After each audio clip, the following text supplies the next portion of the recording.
सर्वांचे सोनेरी स्पर्श या यूट्यूब चॅनलमध्ये स्वागत आहे. चॅनलवर नवीन असाल तर चॅनलला नक्की सबस्क्राईब करा.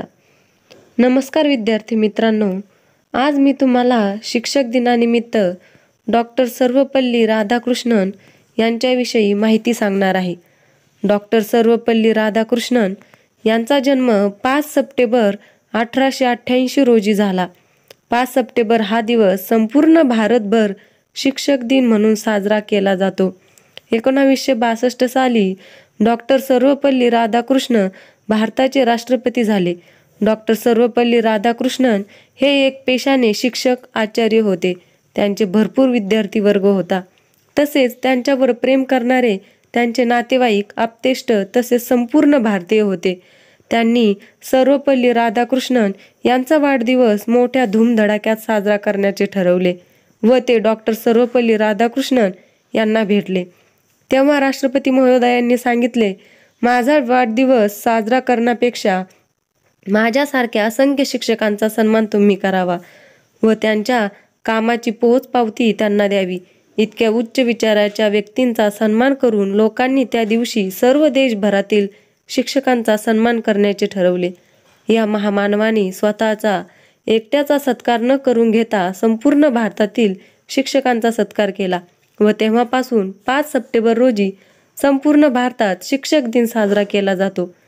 डॉक्टर सर्वपल्ली राधाकृष्णन यांना डॉक्टर ही पदवी अनेक विद्यापीठांनी दिली.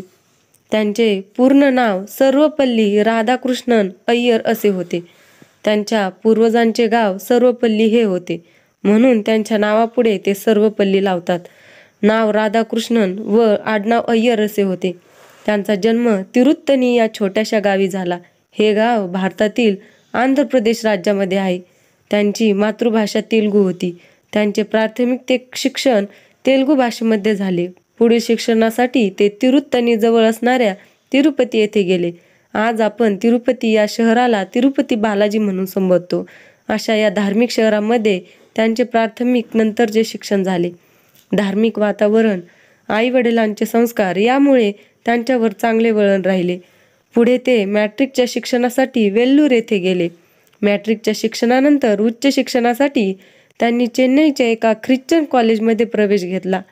चेन्नई तमिळनाडू राज्यात गेले. तेथील भाषा तमिळ होती आणि राधाकृष्णन यांची भाषा तेलुगू होती. परंतु उच्च शिक्षणासाठी सोय नसल्यामुळे त्यांना तेथे जावे लागले. मन लावून अभ्यास करून त्यांनी 1905 साली ग्रॅज्युएशन पूर्ण केले. त्यासाठी त्यांनी विषय तत्त्वज्ञान निवडला होता. नंतर 1908 साली MA ही पदवी मिळवली. त्यावेळेला त्यांनी एक प्रबंध सादर केला. त्या प्रबंधाचे नाव होते वेदांतातील नीतिशास्त्र. हा प्रबंध इतका छान लिहिला गेला होता की त्यांच्या शिक्षकांनी राधाकृष्णन यांची पाठ थोपटली व कौतुक करताना म्हणाले, हे प्रबंध म्हणजे नीतिशास्त्राचा संदर्भ ग्रंथच होय. तसेच त्यांचे इंग्रजीवरही प्रभुत्व छान होते. नंतरच्या काळात त्यांनी चेन्नई येथील प्रेसिडेन्सी कॉलेजमध्ये तत्त्वज्ञान विषयाचे प्राध्यापक झाले. त्यांना त्यांचा आवडता विषय मिळाला, त्यामुळे ते विद्यार्थ्यांना मन लावून शिकवायचे व ते एक विद्यार्थीप्रिय शिक्षक झाले. त्यांच्या विद्वत्तेची ख्याती संपूर्ण भारतभर झाली. ही बातमी म्हैसूर संस्थानाच्या सर विश्वेश्वरय्या यांना कळाली व त्यांनी राधाकृष्णन यांच्याशी संपर्क साधून त्यांना म्हैसूर येथील महाराजा कॉलेजमध्ये तत्त्वज्ञान विषयाचे शिक्षक म्हणून नियुक्त केले. विषय तत्त्वज्ञान असल्यामुळेच परत तिथे त्यांची ख्याती वाढली. तत्त्वज्ञान विषयाचे त्यावेळीचे सर्वोत्कृष्ट शिक्षक म्हणून त्यांचा उल्लेख केला जात होता. त्यांचे विद्यार्थी जुल्फिकार अली भुट्टो हे नंतर पाकिस्तानचे पंतप्रधान झाले. दुसरे विद्यार्थी निजलिंग अप्पा हे कर्नाटकचे मुख्यमंत्री झाले. अशा या महान शिक्षकांनी म्हैसूर येथे असताना 2 ग्रंथ लिहिली. त्यापैकी एक होता रवींद्रनाथ टागोर यांचे तत्त्वज्ञान. हा ग्रंथ त्या काळी इतका गाजला की रवींद्रनाथ टागोर यांना त्यांची एक प्रत देण्यात आली व त्यांनी राधाकृष्णन यांच्याविषयी फार महत्त्वपूर्ण गौरव उद्गार काढले. दुसरा ग्रंथ होता समकालीन तत्त्वज्ञानामध्ये भारताचे स्थान. हा ग्रंथ भारतामध्ये खूप गाजला. तसेच इंग्लंडमध्ये इंग्रजी भाषेत ट्रान्सलेट करण्यात आला व त्यानंतर संपूर्ण युरोपामध्ये तो खूप मोठ्या प्रमाणात चालला व ऑक्सफर्ड, केम्ब्रिज या विद्यापीठाने आपल्या विद्यार्थ्यांना संदर्भ ग्रंथ म्हणून हा ग्रंथ देण्यात आला. नंतरच्या काळात त्यांनी कलकत्ता येथे शिक्षक म्हणून काम केले. तेथे त्यांनी 10 वर्ष अध्यापन केले. पुढे त्यांनी जगभरातील प्रसिद्ध विद्यापीठामध्ये तत्त्वज्ञान विषयावर भाषणे दिली. ते प्रसिद्ध विद्यापीठ म्हणजे ऑक्सफर्ड, केम्ब्रिज, हार्वर्ड इत्यादी होय. त्यापैकी काही भाषणाचे नंतर ग्रंथ स्वरूपात रूपांतर झाले. इतके अभ्यासपूर्ण भाषण त्यांनी दिली. अमेरिकेतील हार्वर्ड विद्यापीठात तत्त्वज्ञानाची परिषद भरणार होती. तिथे त्यांनी तत्त्वज्ञान विषयावर महत्त्वपूर्ण विचार मांडले. त्यांनी सांगितले की विज्ञान आणि अध्यात्म एकत्र आल्याशिवाय मानवाची प्रगती होऊ शकत नाही.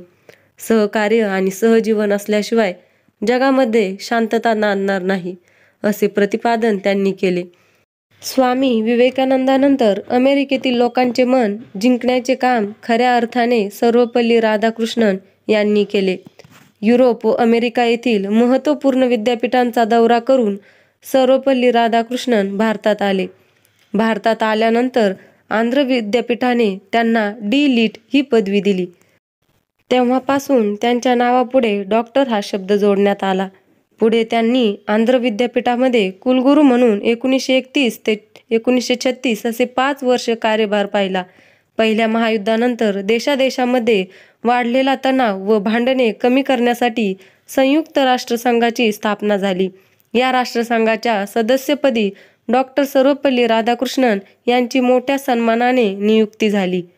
15 ऑगस्ट 1947 रोजी भारत स्वतंत्र झाला. स्वातंत्र्यानंतर भारतामध्ये विद्यापीठ अनुदान आयोगाची स्थापना करण्यात आली.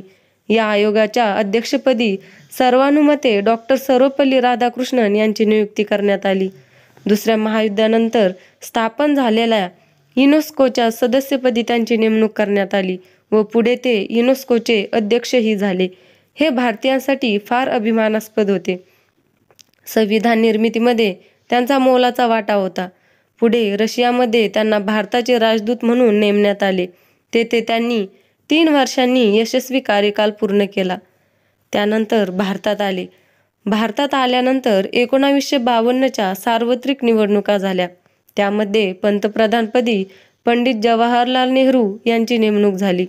राष्ट्रपती म्हणून डॉक्टर राजेंद्र प्रसाद हे नियुक्त झाले. सर्वात महत्त्वाचे म्हणजे भारताचे पहिले उपराष्ट्रपती म्हणून डॉक्टर सर्वपल्ली राधाकृष्णन यांची नेमणूक करण्यात आली. त्यांनी उपराष्ट्रपती म्हणून 1952 ते 1962 असे 10 वर्ष कामकाज पाहिले. त्यानंतर 1962 ते 5 वर्ष त्यांनी भारताचे राष्ट्रपती म्हणून कामकाज पाहिले. 1954 साली त्यांना भारतरत्न या पुरस्काराने सन्मानित सुद्धा करण्यात आले. या महान शिक्षकाचे निधन 17 एप्रिल 1975 रोजी झाले. अशा या महान तत्त्वज्ञता व शिक्षकांना माझा मानाचा मुजरा. धन्यवाद.